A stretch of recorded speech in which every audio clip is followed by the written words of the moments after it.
La primera novela de Stanisław Sztykman,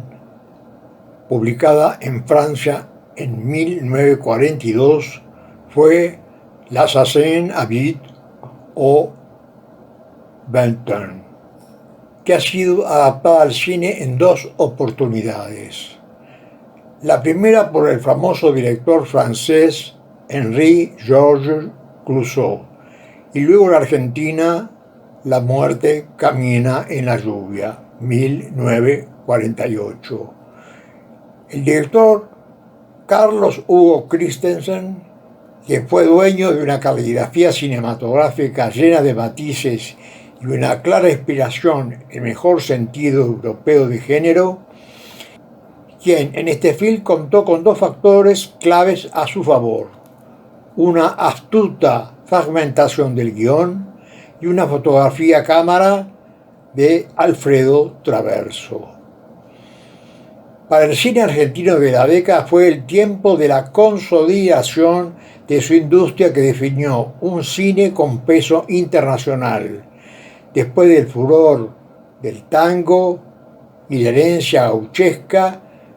característico de la época anterior, el sistema se expandió y encontró en la literatura extranjera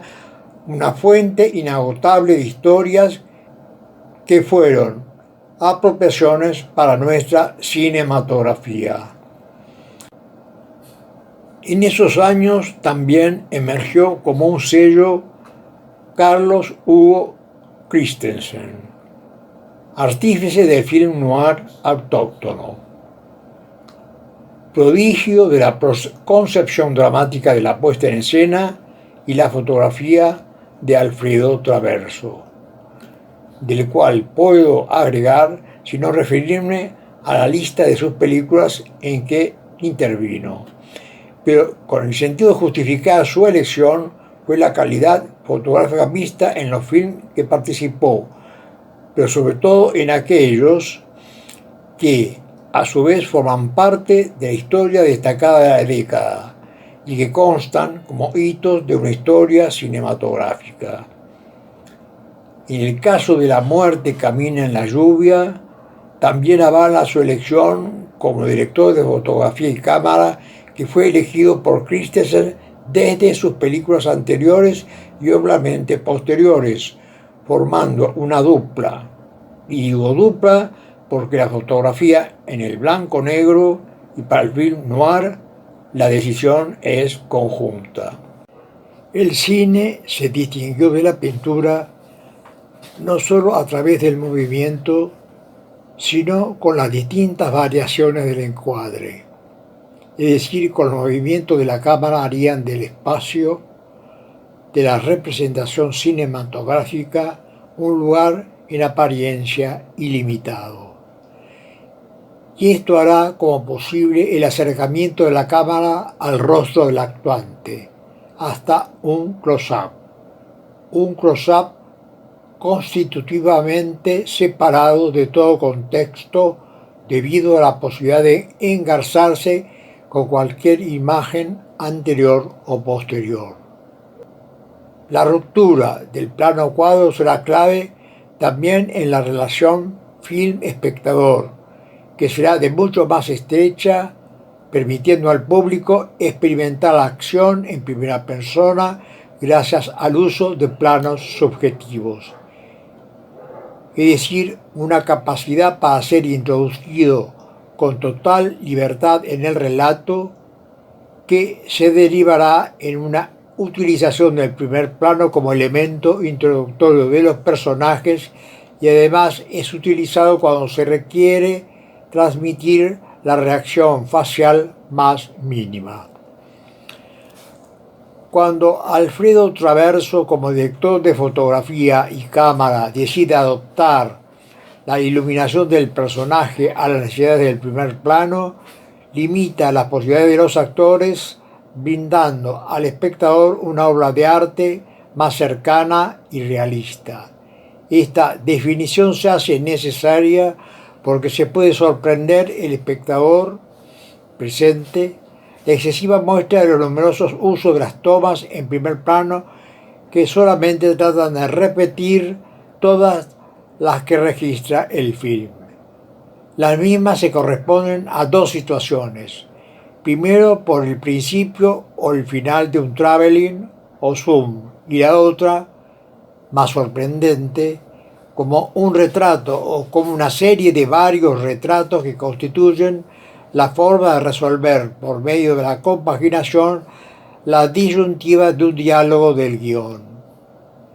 Alfredo Traverso, como iluminador y cámara del film, los realiza de distintos modos y muestra su expertise enfatizando con la luz y sus reflejos una inteligente reformulación del género con una clara vocación estética. Como conclusión de estos close-up, se puede definir que Alfredo Traverso ostenta con ominiosos contraluces que iluminan cada uno de los personajes mostrando una máscara que califica al film como un policial de humor negro, lúdico y bien logrado. El plano medio es el más usado en todos los planos, en el lenguaje audiovisual, ya que no nos dejamos llevar por su contenido y hoy podemos definir un poco más de este tipo de plano cinematográfico que generalmente une toda la narrativa visual que a menudo pasa desapercibida para el espectador. Es decir, que se trata de un plano narrativo, a diferencia de los planos generales que son más descriptivos y los primeros planos que son más expresivos. En la historia del cine blanco-negro, las normas dicen que hay dos puntos de vista de cámara. La primera tiene como objeto principal determinar el grado en que el espectador se verá involucrado en lo que se está narrando, y puede ser subjetiva, en donde se muestra la acción desde un punto de vista personal, y el espectador es colocado dentro de la acción observándola a través de los ojos de un personaje. Esta solución no se da en el film en estudio, porque el acertijo del suspenso no precisa un relator, y esta es la causa que busca Merallo para mantener el suspenso de luz y sombra a lo largo del film. Segundo está la referencial, donde el espectador observa la acción desde un personaje determinado, pero no a través de sus ojos, sino desde un punto de vista, es decir, como si estuviera a su lado. Estas dos clasificaciones anteriores tienen como objetivo evidenciar que la dupla Traverso-Christensen adoptaron una solución totalmente negativa e innovadora a las anteriores,